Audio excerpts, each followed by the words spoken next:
Yo, what is going on, everybody? Welcome back to another episode of Halftime with Bizzy. For episode 82, we brought Mihajlo, who is the CEO of Metastack. And if you don't know what Metastack is, you're going to learn all about it today. As a former coach for numerous teams, most recently being the strategic coach for Heroic, Mihajlo put coaching completely to the side, and he is fully focused on Metastack, which is his new platform, which is to help the community, us, you, me, everybody, reshape how you strategize everything about Counter-Strike, from roles to smoke lineups to map calls. I mean, everything, but it's all in one place.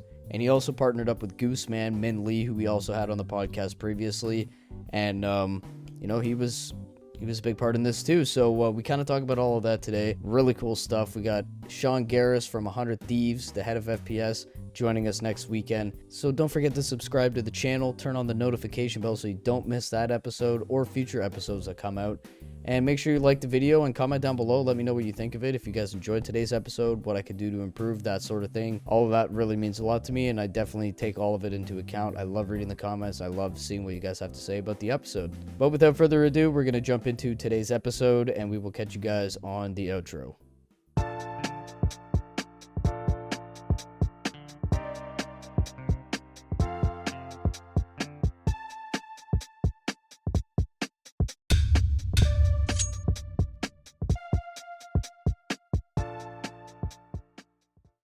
Hey, there we go. We're good. Hey, there you go. There we go. Hello.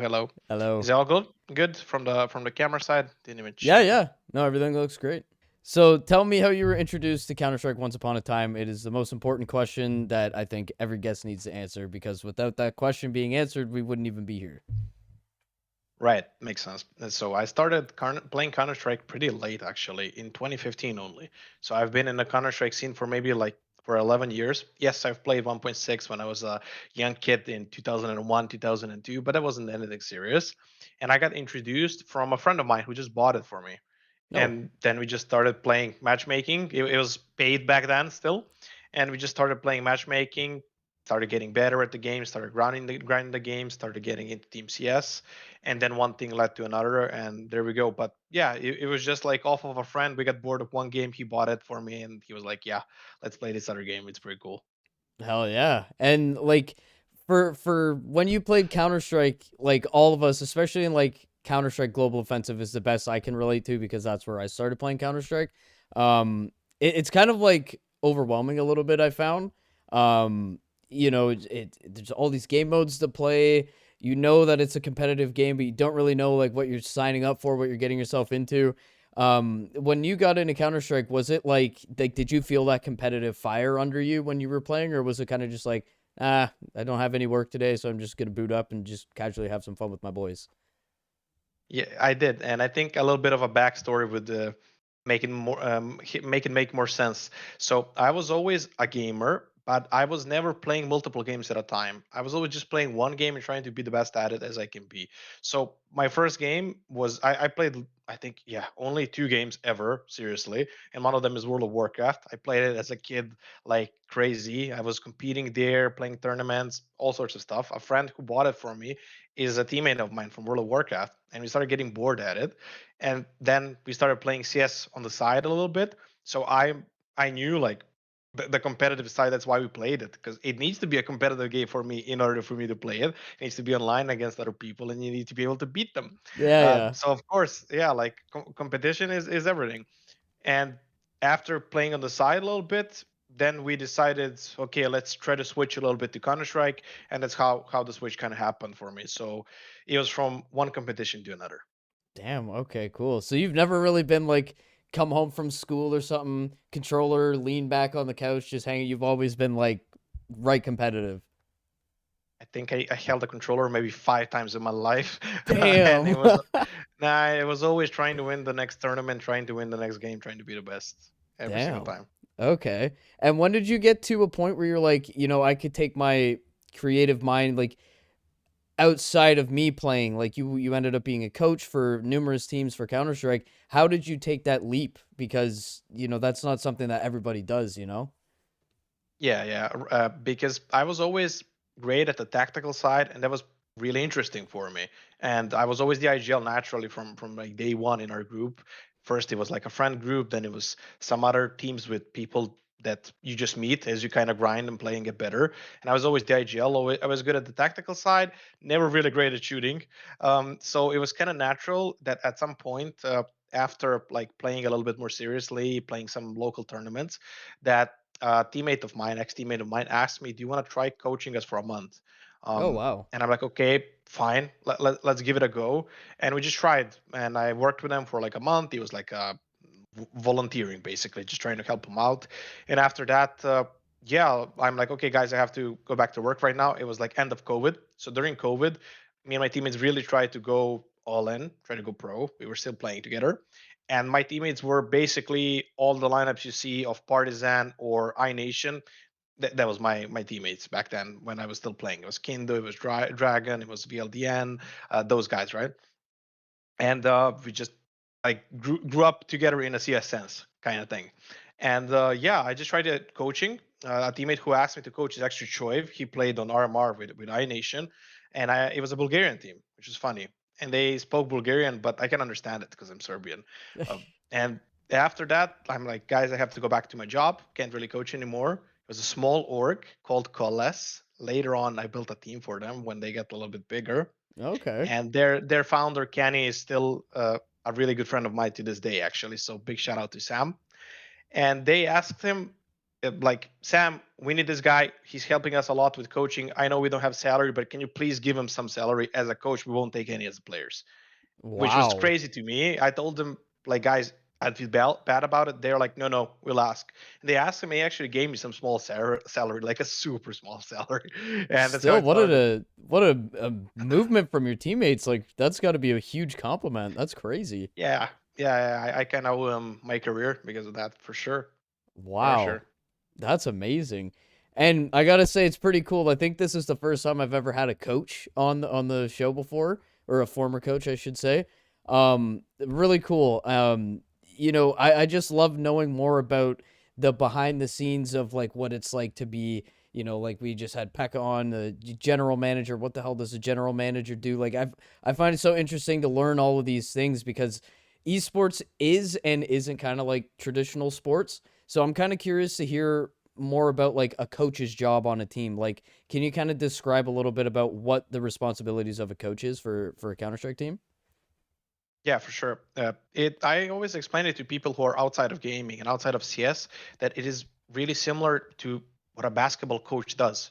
So you're here to guide the team, you're here to organize practices for them, you're here to work on them both on the tactical side, on the human side, to work on them on their mentality, to just be their mom, dad, everything you need to be. Of course, in bigger orgs and bigger teams, there's different coaching roles. Mm-hmm. So then responsibility splits a little bit. But if it's like a standard for most teams, you have one coach and you are everything for them. You do everything your players need to win, and you need to do work with them individually. You need to come prepared for practices with theory, review their mistakes, and you need to just work on them to try to get them to become better in every sense. Basically, this is what you do. And it's pretty funny because I think I'm one of the rare people in Counter Strike that worked in every single possible coaching role there is. Because I was a Oh, head coach for most of my career, but then I was an assistant coach as well. I was an academy coach in Sprout, and I was a strategic coach in Heroic. So I was all over the place in every coaching role you can imagine. that's crazy. And I have to ask if you don't mind me asking, like, with you being a strategic coach for Heroic, what was it that made you part ways? Because you were with them for about a year or just a little over a year, I think, right? Like, what happened there? If you don't mind, whatever you can say about it. It's Metastack. You just That's all there is. That's it? Yeah. Yes. Damn. So we've been building Metastack for more than a year and a half at this point. I started building Metastack way before I even joined Heroic.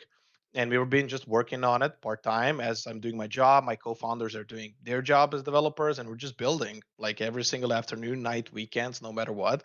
And it was a perfect timing for me in Heroic, and it was a really, really good friendly split because at the time when we were ready to start getting actually ready to launch Metastack, and I had to commit now full time to this project.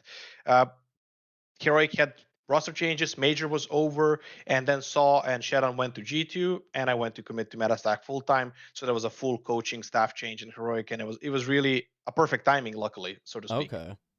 Wow. And what is it like leaving a team? Cuz like, you build a bond with the players and the other staff, and you guys travel so much, and then it's like one day the day just comes and that just comes to an end. Like how much do you ever reflect on like being a coach, and like do you miss it? Do you think you'll go back to it, or you're locked in 100% on Metastack? It seems like you're locked in on Metastack.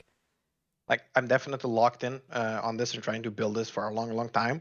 But of course, I love coaching, and every time any of like younger players, whether from the Balkan scene or from whoever asks me questions, I'm super happy to respond and to help them because I love coaching, of course. Like and of course, you miss the players, you miss the colleagues. Saw and Cheddar are amazing people to work with, and we've been working really great together.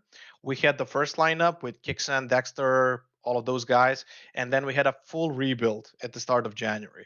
So then we rebuilt the whole team again, and then during the summer, okay, again split. So we've been through cycles, and you get used to it at this point in esports that it's just cycles really, and teams need to change, and that is normal. But it's never easy, and especially because with these guys, it was really awesome to work with, and also these players in the last lineup, they were super cool to work with as well. So it wasn't easy, definitely, but this is something that I had planned for a very long time and Okay. something that I wanted to do as soon as we're ready to do for a very, very long time. So it was just a dream come true to be able to commit. And I mean, when you see the window open and the opportunity to chase what you want to do is right there, I mean, you got to jump at opportunities sometimes. If you miss it, then you'll just kick yourself for it forever. So that's good to Yes. hear that it was like a smooth transition then, and it worked out pretty good. Yeah, that But was pure luck, I guess. yeah, I guess maybe. But Metastack officially, like you guys were, I would say like mid September last year, you guys were talking about it, and then bang, September 30th happens. Metastack is, out, and Gooseman's right there on the face of the brand, right beside you, which is amazing. So before we get into Metastack, how did you get Gooseman on board, and how much of an honor was it to launch your new platform alongside the creator of the game that the platform is based around? Like that's crazy. So we're very lucky in Serbia that every single January for the past 3 years, HLTV Awards is held in Belgrade over here. And that was January 2025 when HLTV Awards brought in their Hall of Fame for the first time. And they invited Gooseman as well to present one of the awards over there. And he came after 20 plus years of not being like involved in Counter Strike. And it was a really great moment on the stage. He got a standing ovation. It was beautiful. And later on, he was taking pictures with everybody just standing outside talking to people because Min is the nicest human ever. A hundred Um, percent. and it was really funny because you have all of these players who are superstars. You have people who got like inducted into Hall of Fame and looking at him like he's their idol and they're being starstruck by him. So it was a really powerful moment. And I just met him really quickly. I told him a little bit about what we were building, and he loved it. He was like amazed by it. He wanted to exchange contacts. We kept talking after the awards, and we just invited him. Do you want to work with us? Do you want to come on board on Metastack and be a part of this company and be a part of this project? And we were super happy to hear that. Yes, he was. So he just naturally really he just heard that we put in a lot of effort and what our vision is to do with Metastack, and he was like really happy that somebody would make something like this for his baby, which is Counter-Strike, and it always will be. And yeah, we were just super happy to start working with him, and he's been tremendously helpful to us for sure. That's amazing, man. I've had him on the podcast before. Incredible to just sit back and just listen to him speak. I mean, it doesn't get much better than that, you know what I mean?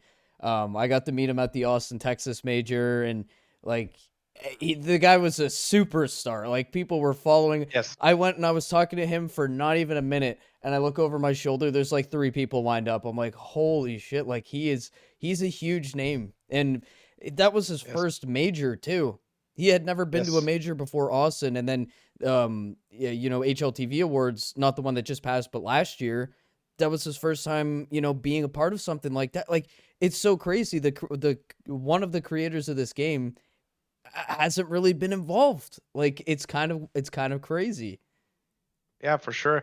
I was with them at the Austin Major, and every time we walked together, like he was getting jumped by people, Oh and yeah, every time we were outside in the hallway mid games, it just queue lines up, and it just forms. People wanted to meet him, man. so we probably missed each other there. But yeah, it was definitely a surreal experience for him that so many people just want to tell him Yeah, thank you for creating this. and That was all people were saying basically. for sure. And with how toxic Counter Strike can be sometimes, I love how people can look at him and be like realize everything that Counter Strike has brought, and it's because of that man right there. And Yeah. people really love him, and it's so amazing to see that he goes up and plays the show match, and now he's still a part of Counter Strike. Now he's a part of Metastack. He's like he created something that is just absolutely incredible, and it just keeps building and building itself through people like you that make things like Metastack and Face It and all of these skin websites and everything. Like it's a community driven game, and without the community, I don't think the game would even be close to what it is. To be honest, I it's agree it's 100%. it's 100%. amazing. So Metastack, I wanted to bring up a couple specific features. I think the first one that is just absolutely incredible, and I say it sometimes to people in game, like, oh, how do I throw the Windows smoke? Oh, you got to go to Metastack. What's Metastack? Is that going to take me to some crazy website? No, I promise you, it's not. The fact that you can use Shift+Tab, like it's Shift+Tab optimized, genius, and I think it's amazing. When you were coming up with Metastack, like what were like the guidelines? Like we want to do this, and this, and how did you build past that? Like what were the early stages like? All right, so Metastack just started spontaneously as a project because I was pissed, and I personally had a problem, right? And I wanted to solve it. Didn't want to build a company, so it really was awful juggling so many different places and apps and tools to just be able to like improve at Counter Strike and to be able to just have your strats and grenades and everything properly organized and accessible. And I just talked to my co-founder Milos, who is also an incredible player in Counter Strike. We actually know each other for many years from local tournaments. He was the best person to talk to about this, and I'm like, okay, listen, this sucks currently, and I have this, and this idea, and I want to build this. Do you want to build this with me? And it was like, yeah, let's do it. And then we just started building. And then as we kept building, we got a third co-founder join us as well. And just more and more people kept joining. And then we're like, okay, a lot of people have this problem. As we started talking to more teams, more people, and then we realized, okay, there's something to this. People want this, so let's try to build it. And then we kept building it. But how we approached it and what were the problems? First problem was that too many tools were used just to manage your own knowledge. So you use Google Sheets, you use Google Docs, you use Steam Notes. There's some people who use Notepad on their computer. You send each other messages on WhatsApp. It was all over the place. It needs to be like just want something centralized that the whole team can see. And then it also needs to be super quick to find it. Because yes, we wrote all of these strats and we recorded all of these grenades in some folder on the desktop, but you never used it. You can't find it when you need it. So you need to be able to find it really quickly, and then everything needs to be connected so we Hmm. can maintain it super easily. Because when you switch a player in Google Sheets or whatever, then it's a mess to change all of those things. You switch a role, it's a nightmare. How much work you need to do. Two players need to go on a server for 3 hours. This is how we did it in Heroic, Sprout, you name it. Every team does it like this. Okay, you two guys now show each other your roles, exchange notes. It's awful. So all of this was like it could be solved with a software program. So why not? And that was kind of the requirements. And then what really, really was a game changer is when we built the first closed alpha. Metastack was in a closed alpha for over 6 months and Okay. being tested by teams.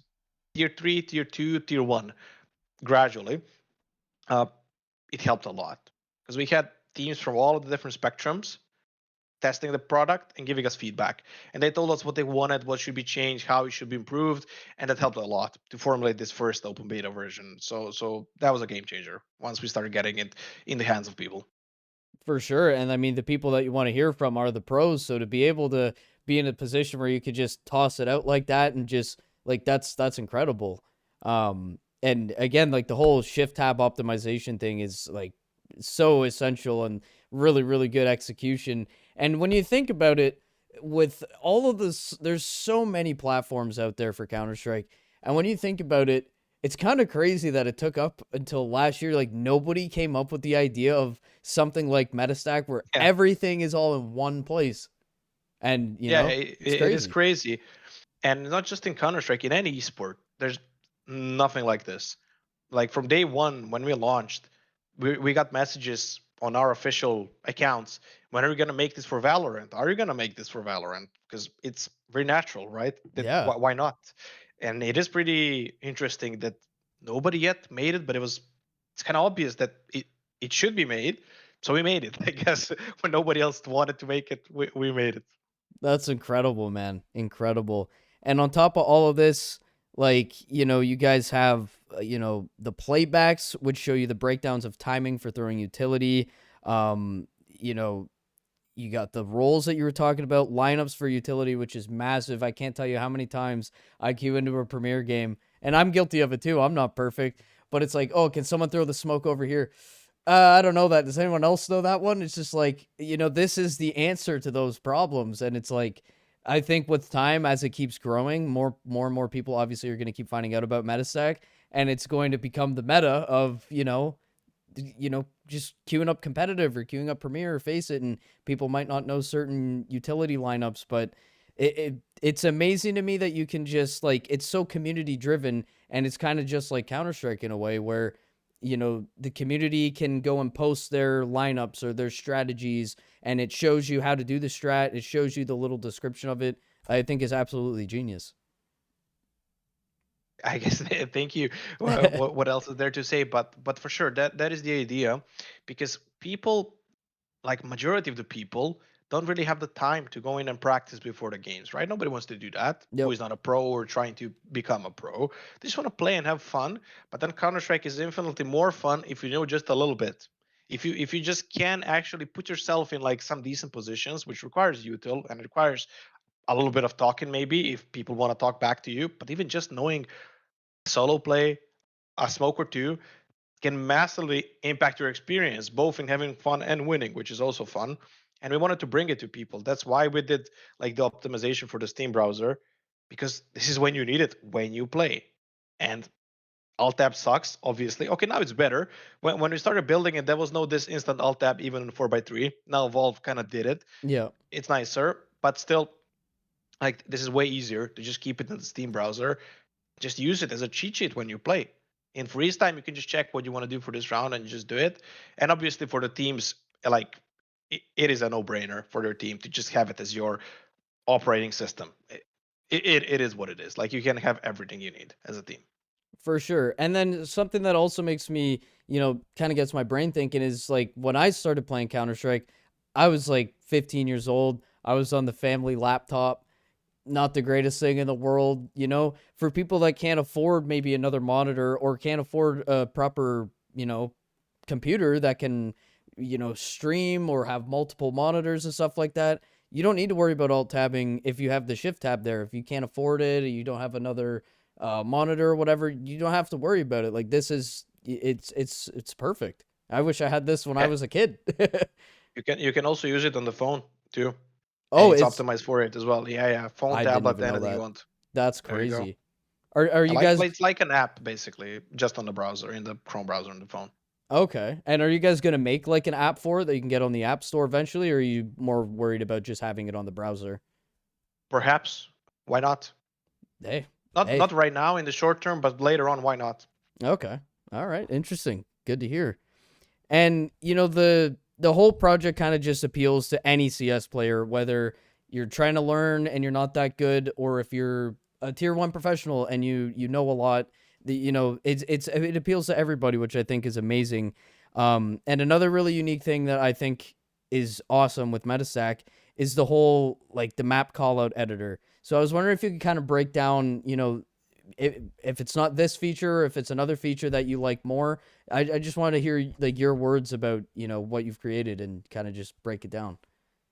Yeah, sure. So in every team, you name a lot of places, and the higher the level, the more names you have. And right now, it's kind of catchy going on Face It that people start calling more and more smaller spots. It's not just short or connector.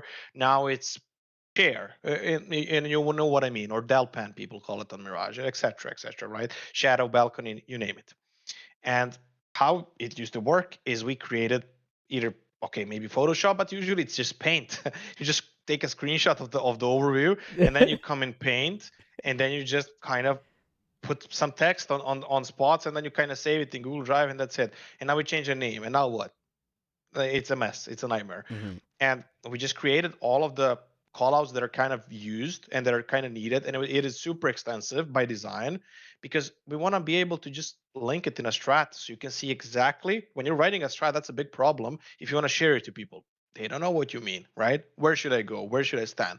Right now, you just click on it and, oh, okay, I stand here, got it, right? And you can share it to people. So that was the idea. Like, we need a way so people can understand each other. And what is an accidental feature, I'll be honest, but it turned out to be really unique, is if you share a Metastack strat from our library to somebody you just met right now, when he opens it, he sees it with his own callout names and role names. And you see it with your own. So it's kind of like you're both reading the same thing in your own language and you understand each other, which is pretty cool. Wow. And that wasn't even planned; it just happened, and we just realized that is pretty useful. So this is kind of the idea behind callouts, and then all of the standard stuff that you have in CS, we just built it. So you need names for stuff. Okay, there's callouts. There's players that have their different roles. So there's roles. We do strats, and in those strats we throw grenades, and then we use some keywords as well. Okay, so we have those as well. That's a little bit more advanced, not for the everyday player, I would say. And then also what is not for the everyday player, but definitely for teams, it's where they live. It's tables because we want to see our playbook all at one place. But there's something for everybody, right? For the pro teams, there's tables, there's keywords. For the more casual people, there's grenades, and we wanted to build all of that. There's definitely stuff that's missing. We're working on it, and the next thing that I'm really excited that we're gonna ship pretty soon is gonna be just notes. So Okay. just standard notes, right? You can write your practice notes, you can write your to-do list, you can write whatever you want, unstructured notes. So you don't need to use now, I don't know, Google Drive for that or Google Docs for that type of stuff. And of course, it'll be in Metastack system, so you can link anything you want, and you Hmm. can link any note anywhere you want as well. So that's gonna be coming out pretty soon. That's awesome. And just talking about this, like I didn't even really have this in my questions, but come to think of it, like when do you ever have the problem of like, okay, when have we done everything we think we can do? Like, because what you're doing is it's so essential and it's like so great for the players or for especially if you're on a team to have everything right there, and the notes feature would be great too. But is there ever a point where you're like, what are we gonna do next? Not in the near future. I think we have a roadmap that stretches 5 years down the Oh line. So we have a wow. lot of stuff left to build for sure. Wow. So this is like a super long-term project. Metastack's going to be around for many years to come. We hope. That's awesome, man. And like what are your do you like what do you guys have planned for like the near future with getting the name out further, and like are you guys going to partner up with some of these like tier 1 tournaments, like even a major maybe? Are you guys going to be going and, hosting like a booth where people can come and see Metastack? Like I'm curious to hear about that too. So there's not a lot of stuff that is already ongoing that I can yet discuss, but Okay. definitely all of the things you said, they of course make sense. We've been offered even when we weren't fully launched during Fisher to have a booth there, but it didn't make sense to have, right? So definitely it can be an option, but we already are partnered up with a couple of amazing other platforms, such as Face It, for example, and with their ESEA League. There's a challenge going on still for the ACA teams over there for the next 11 days. So who is playing the ACA League? Why not? Why not participate in it? We've been partnering up with also educational institutions. So recently, yeah, not recently, but kind of quickly after the launch, we partnered up with UBC, University of British Columbia from Canada, Vancouver, Hey, right and on. yeah, like also Gooseman is from Vancouver, so they kind of approached them, and they told us they're using the platform for for their uh, esports association and their CS division over there, and it made sense to partner up with them and to sponsor a tournament they were holding. So there's that, and then we have a lot of other plans that I can't just yet discuss, but definitely we'll be partnering up with a lot of different people.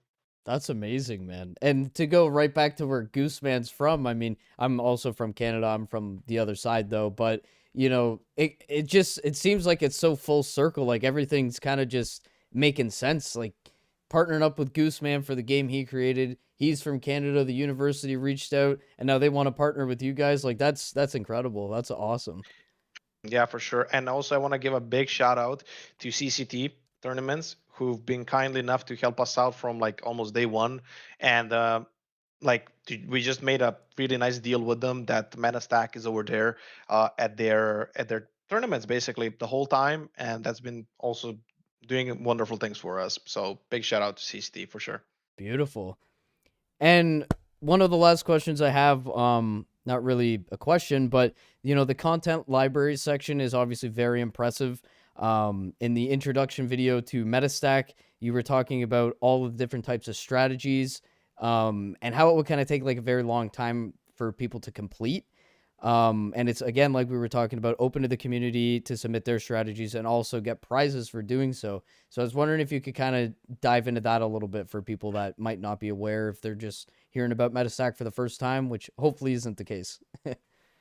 Right. So we realized, which is obvious, that documenting the entire tactical side of Counter Strike is not a job for one, two, or five people. It's a job that needs a lot of people to be involved, and we all should do it together as kind of like a community.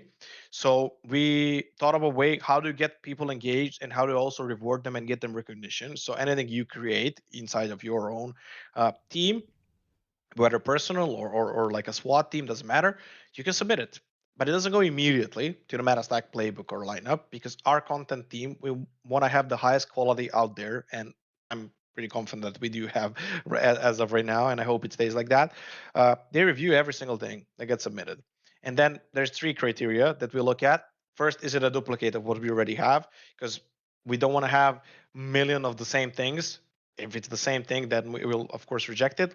Then it needs to be actually useful in competitive play. It can be some, I don't know, crazy. It can be crazy, but it still needs to be at least applicable in any way in a 5v5 Counter Strike game. It can be some wingman stuff. I'm just making stuff up, but you get the point. Yeah. And then the third thing is we need to be able to understand what you submitted. So if you submit the grenade without a screenshot or a video or whatever, maybe with coordinates we can understand it, but also it needs to be clear to us, or with a strat it needs to be kind of clear to us what are you trying to do here. And if you fulfill all of that, we just publish everything that fits it. And a lot of people have been submitting it. That's why we have, as of today, as of ages ago actually, by far the biggest library of tactical knowledge in the world for Counter Strike, and we're just getting started. And Wow. we've been doing some calculations. I think if we continue at this pace we're going at right now with our content team, especially if we start expanding it, probably by the end of this year, we'll document most of the tactical side of Counter Strike, which is Damn. pretty crazy. Because when you think about it, how many new strats or nades come out every Counter Strike match? Like completely novel. Yeah, it's not very often. Exactly. So if we catch up and just kind of build up this huge library, then whenever new stuff happens, maybe one match a new smoke, then another match maybe a new force buy. So it'll be a couple per day. That's even generous. We'll just ship it every single day, and we upload content every single day. Tens, sometimes even in the 50s of new pieces, whether it's nades or strats, and we just you can stay up to date with the meta on the platform. And then yes, when the new map comes out like Anubis, then there's a lot of work to be done, but that's fun, and people like that. Wow. So there you go. That's That's the incredible, goal. man. Incredible stuff. Um, and the in many aspects of Counter Strike, it's a competitive atmosphere. If you're a player, if you're a content creator, if you're an entrepreneur such as yourself, and you're trying to make a new platform or a new company or a new website or whatever for people to come and use, it's kind of hard to do that. Like it's not really easy at all. And I'm wondering about the competitive atmosphere. Like, do you feel like it's a competitive scene? Have you felt that at all? I mean, having some of the big sponsors that you have already kind of makes me think that it's not as competitive as someone like myself would think. People are, open arms, like, hey, come collaborate with us. Let's work together. Like, what's that kind of like for you? So Business is probably the most competitive game out there. That's 100% Yeah, because you're competing 24/7 and you can never like just slow down. So 100%, yes, it is competitive, just like the game itself. But we've been really lucky. Since we launched, so many people, such as yourself, such as other whether creators, marketing people, developers, they just approached us with like no agenda. They told us, we love what you're doing. This is amazing for the scene. We want to help out. No strings attached. And we had a lot of incredible people join our team just on the base of like, we want to help out. What can we do to help? So across all of the different roles, whether it's content creation, whether it's like you name it. So we've been lucky, I would say, to have that. But other than that, of course, it's competitive. Of course, it's not easy, and I think it's in every business like that for sure. absolutely. And I think it's really important to highlight because there's so much negativity that comes with this community sometimes. If you're just a doom scroller on Twitter and there's people within the community trying to scam each other or roster changes on teams that you like or a team that you like that isn't doing great, there's always ways to just be negative and stuff like that. But I think it's really cool to important. It's cool to highlight the importance of like what Metastack's got going on, um just to help out and just be a good person. And someone like you and your team is creating this platform that is helping an entire community of people. I think it's awesome to even just reach out and be like, hey, I love what you're doing, thank you very much. And if you wanted to reach out and help out, do that too. I think it's really cool to see the community coming together and being good people for once. Yeah, for sure. Because we really want to first help everybody get better at the game. That's all I've been trying to do, like in Counter Strike, for the last many years as a coach. So it is kind of natural that we build a project like this and that we want to expand it in all the other ways that we can help people get better. And we're starting to create, okay, content right now to teach people a little bit, but we're definitely going to work on this year on that too, to get a lot of like quality free content out there to people so they can learn and then they can understand what is in the content library better, how to use all of the features to the maximum. And yeah, I mean, I'm grateful to everybody who helped us tremendously so far.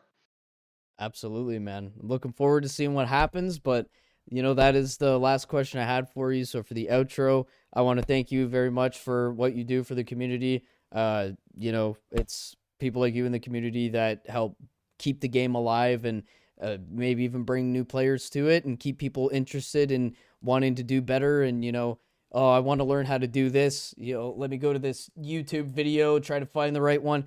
Don't have to worry about it. Like, I think what you guys are doing at Metastack is fucking fantastic, and I wanted to thank you for that. But for the outro, I just like to let the guests have the final words. Shine the spotlight on them. If there's anything at all you want to say to end the episode, floor is yours. I mean, thank you for inviting me and for having this great talk. And again, just thanks to everybody who like, gave us great feedback, who helped out with the platform, and we really hope we can make something useful for all of you who are watching this. So thank you, man. Alrighty, guys, and that will do it for today. Mihajlo, commend you so much for what you're doing for the community, and to see this 5-year roadmap unfold and to see what else Metastack has to offer. I couldn't even wrap my head around it because it seems like we have everything we need already, but him and his team clearly have a lot of other stuff in store for us in the future. All of Mihajlo's links, including Metastack, will be down in the description. I highly encourage you go support him and his team and his company. And, you can go check mine out too if you want to. I got my links down there if you want to follow me and what I do. But more so, go show some love to Mihajlo and Metastack. But that's going to be it for today, guys. Appreciate you all coming and checking out today's podcast. Make sure you like, comment, and subscribe if you're watching on YouTube. And turn on the notification bell so you don't miss next week's episode with Sean Garris, the head of FPS at 100 Thieves. Till next time, everybody.